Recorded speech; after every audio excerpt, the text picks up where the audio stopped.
In today's tutorial we're going to go from the written word to the crochet diagram. Today you're going to learn how to read crochet diagrams, the ins and outs.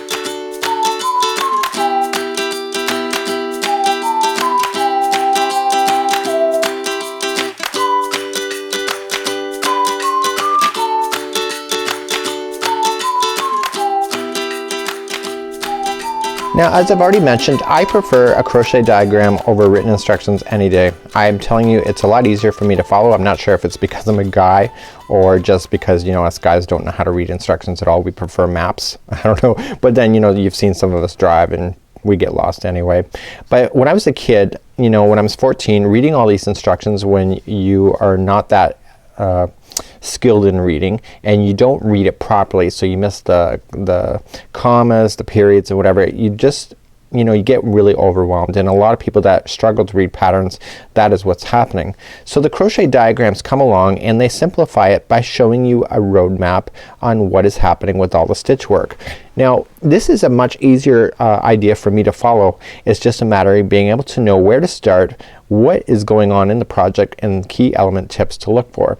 What exactly do all of these symbols mean? Well, you know what? This is called a stitch key. Some of the patterns provide that. There's other patterns out online that do not have a stitch key, and basically you kind of have to make a guess.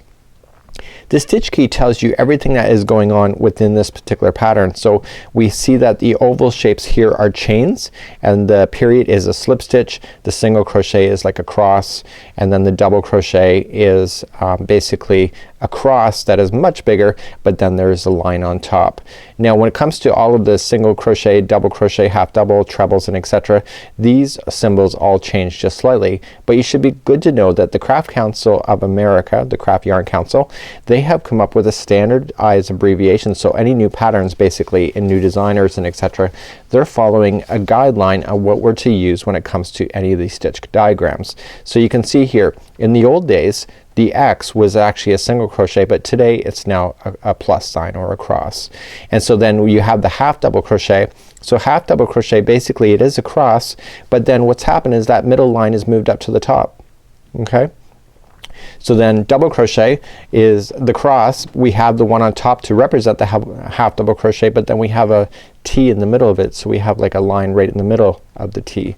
And then treble crochet and double, basically the more lines that you add in, basically it changes the length of the stitch. It changes the stitch completely. Now when you see items etc., such as like this, where there's two signs coming together and they're pointed at the top, this means that this is a together stitch. So this is a single crochet. How do I know that without even looking at this instruction? Well look, this is the plus symbol and they're joining at the top. So that means that it's two together. Again, the more that are joining together, there's 1, 2, and 3. It's a plus sign again, and etc. Then this one here is a double crochet. So looking back here, this is what a double crochet looks like, but you can see it's joined at the top and it's 2, so that means that they're 2 together. So when you have double crochets like this, where they're all into one stitch here, this means that there's 5, because there's 5. So you can have 4, you can have 7, you can have as many as you want. So the 5 DC shell changes depending on how many double crochets that you're providing in that stitch. So it just makes it very easy to follow. These are kind of like popcorns or puff stitches or cluster stitches, whatever you want to call them. So for example, this is a cluster, and essentially all of these 3 half double crochets, and how did I know they were half? Well, there's nothing in the middle. Coming back over here, they're all joined at the same top, okay, and they're all into the same stitch. So I know that everything, the 3 stitches are coming out of the same stitch, and that I'm doing a cluster at the top, and etc. So double crochet together. So then there's front posts and back posts, and basically I always have to look at a diagram. I never remember which one is which, but then exactly, you know, you have to work it out as much as you can. So my key element to getting started to read any crochet diagrams is where is the slip stitching and where is the start. Now on this symbol here, on this chart, there is no, like this, there is an arrow that is completely filled in. This usually means it's the start of a project, and I don't even know if it's on this one. Nope, not on that one. So that means then sometimes that this means a start, and slip stitching is a really good indication of start and stopping when it comes to all of this. So this is just a basic key. I'll provide a link in the more information of this video for you to have this, but it's a great understanding. There are so many more stitches that it's not even funny, but these are the most commonly used when it comes to all of these kind of crochet stitches. So when you look at this key, we're only going to be using double crochet, single crochet, we're going to be doing some slip stitching, and we're going to be chaining. But if we look really carefully, there is actually in this pattern we have this going on. Okay, so that means that in one stitch here we have 2 double crochets happening, and that is a really good indication to show you how things are shrinking and growing. So because it's not in the stitch key doesn't mean that it's not in here.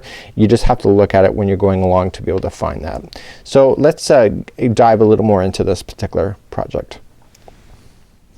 To begin a diagram, what I normally do is that I get a sheet like this, or there could be a stitch key depending on what it is. Not all patterns have that, so you have to determine what's going on.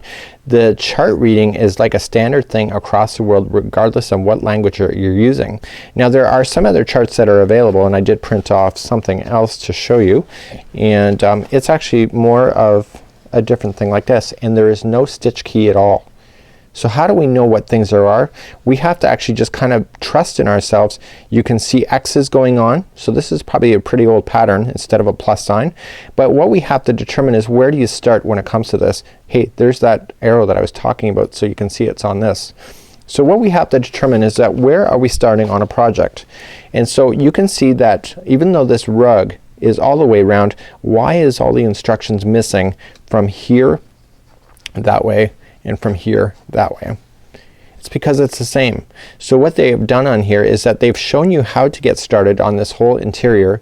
They've shown you a little bit more because they're trying to keep it within the paper size, but what they've done is that they've taken section of it like so to show you how it's gonna be ending on this side, where the slip stitching is going to be in the middle, and then what it looks like on this side. So basically once we get beyond this row here, number 5, we have to start assuming that what's happening in 6, it's just carrying along even though it doesn't show us what it's up to. So once we understand this pattern, it gets it very easy. So we're looking for the slip stitching, and it's pretty obvious to me that we're starting in the center, and the reason for it is that it's the most detailed area of this pattern, because if they're telling you to start here, they're basically, you're missing a lot of information to be able to get to the center to do it. So basically most of the charting starts off very detailed in the beginning, especially when there's a repeat pattern such as this.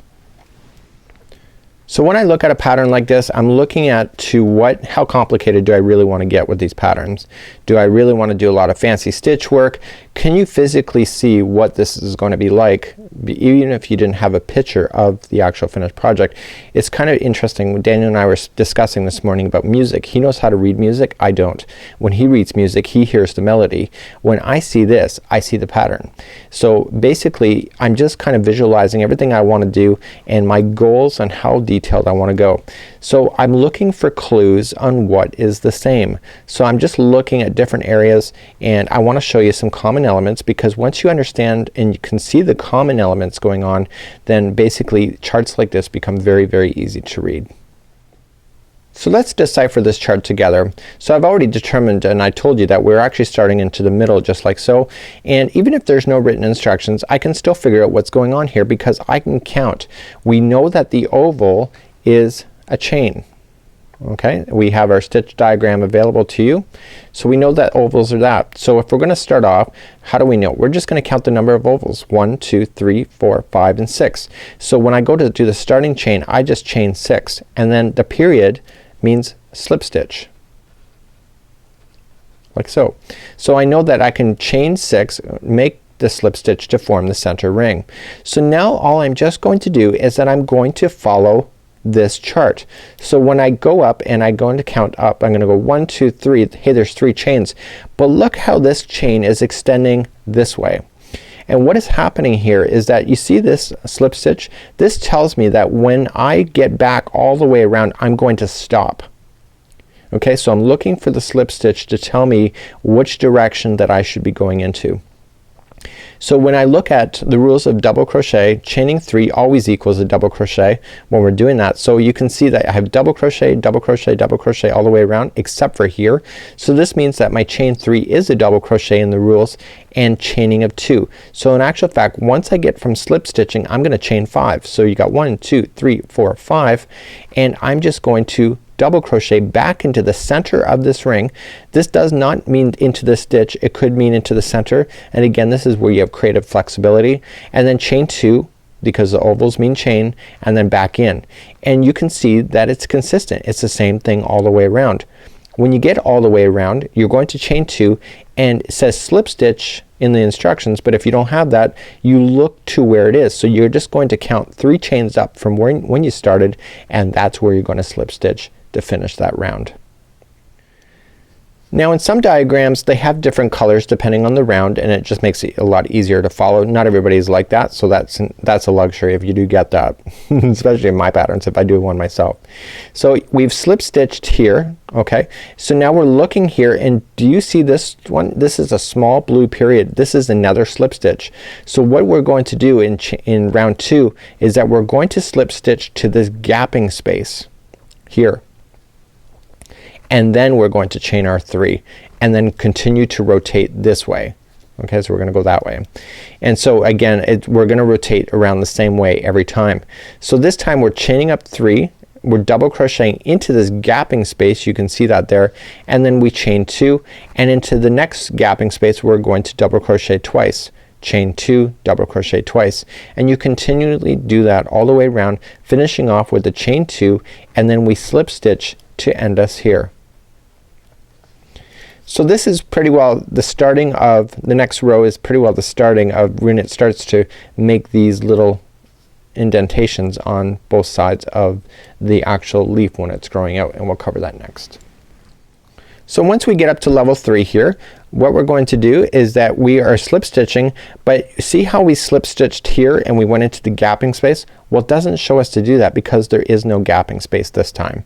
So if you can just see where things are following. So what's gonna happen here is that when we go to slip stitch here, we're gonna start off with the chain 3, and look, this double crochet is in the same stitch of when we started that chaining 3. So what's happening is here is that we put 2 stitches into the same stitch, and the next one that you're gonna run into is a double crochet by itself, and then chain 2, and look at here. So if you're confused here, look over here. See how there's 2 double crochets into the same stitch here? Well, that's what you're going to do, and then the next one is just one by itself.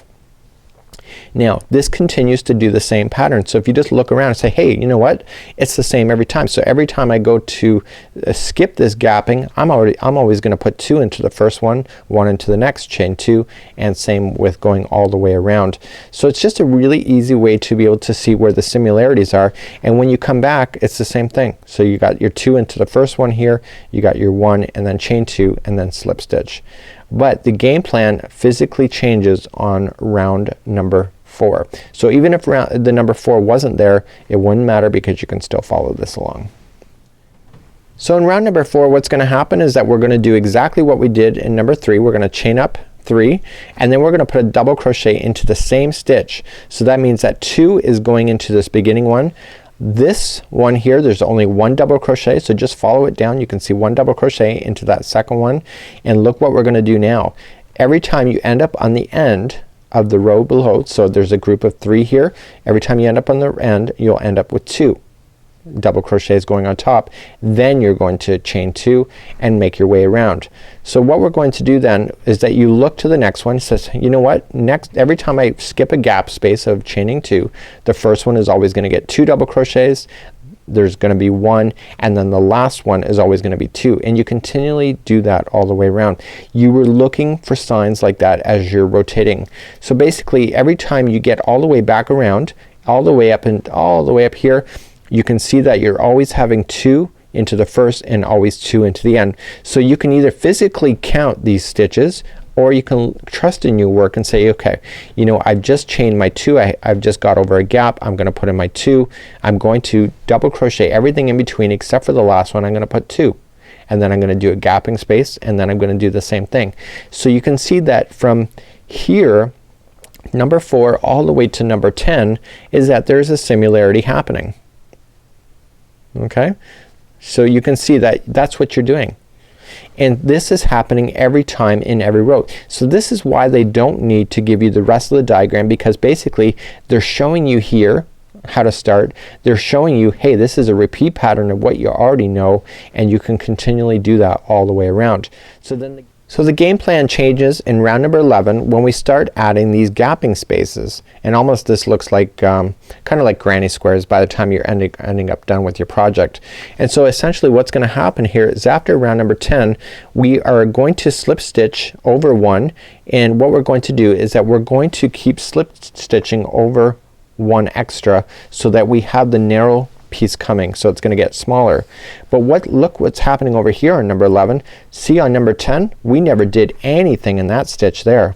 Do you see that? So what's going to happen is that we're going to skip that, chain 2, and we're just going to double crochet into this gapping space that we have created. Then we're going to chain 2, and look what's happening over here is that we automatically are skipping that first one over here, just like we skipped over the last one here, and we start, and look, we're going to continue, and where it ends is one before. So we can see from rows number 11 all the way to 17 is that we are eliminating and not doing any of the last stitches that you can see within this side. And on this side, when we go up, we're gonna slip stitch one over and then do the chain up so that we're getting smaller and smaller. Now here's where the funny part, I thought that this area was actually kind of confusing, but then I kind of looked at the similarity on what was going on. So let me show you a little bit of key tips with that. Once I got into round number 11, I noticed that I had to put 2 double crochets into this gapping space. So what I realized is that I went around and I did it, blah blah blah, I came back and I finished it off. And then I looked at it and said, you know what, there's 2 gapping spaces now here. That means that there's going to be 2 more sets of double crochets. And then I looked at it even further and I said, okay, now there's 3 gapping spaces. So look, we got double crochets in again. And then I looked up to the next line, and so I realized that this whole section is so easy because all I'm just going to do is every time I see a gapping space, I'm gonna double crochet twice and then chain 2, go to the next gapping spaces and go all the way around using that same principle. And so essentially this particular rug is so easy to do because once you're understanding on how it's growing on both sides, how it's shrinking on both sides, and the key concepts of gapping spaces to look for, this works out to be absolutely perfect. So to recap what we've talked about today, you're going to look for the slip stitch. Where are you going to start? You're going to start doing some odd counting once in a while in order to make it work. You look for things in patterns that make it look similar. What is the same? And look for key concepts, that the skills that you've learned here, what is going to be applied to here and to the next one and to the next one all the way around. Once you get that, it is so easy to follow these diagrams versus the written words that you have been provided. And I will say crochet diagrams are more expensive for the designers to make because they take a lot of time and there's got to be a lot of accuracy with them versus just writing out the words themselves. So you see that new crochet projects tend not to have diagrams more often because it's more expensive to make this, especially when the patterns are free. So if you have the luxury of being able to try these charts, again, look for the slip stitching, look for the similarities, and then begin to work on your item than just following the diagram. If things do not look like it should on the diagram, so basically if you just squint your eyes and just follow the pattern and you put down your project beside it and it looks different, you've done something wrong. Just take it back and just kind of evaluate what you're doing and try to find out the key concepts to be able to push yourself further when it comes to reading crochet diagrams. Until next time, I'm Mikey on behalf of yarnspirations.com as well as the Crochet Crowd, and this is a general overview on how to read crochet graphs.